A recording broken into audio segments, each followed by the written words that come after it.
Da li ste znali da je zeleni paradajz, ako nije kiseo, odnosno ovako u teglame ili turši, otrova? Interesantno. Kaže da zeleni paradajz sadrži jedan jak otrov koji, ako se pojede recimo 10 tih sitnih malih zelenih paradajza, može čovjek toliko da se otruje da i bukvalno umre.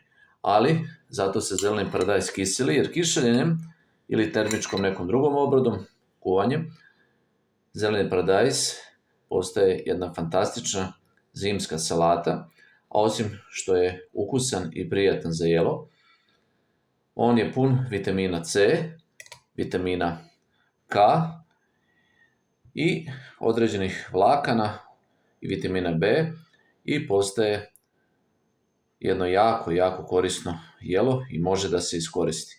Uglavnom zeleni paradajz, tako, kiseli se ako nije dovoljno sazreo i postaje prava zimnica. Zato, naravno, oprez. Zeleni ne može da se jede, ali ako se ukiseli, postaje prava poslastica.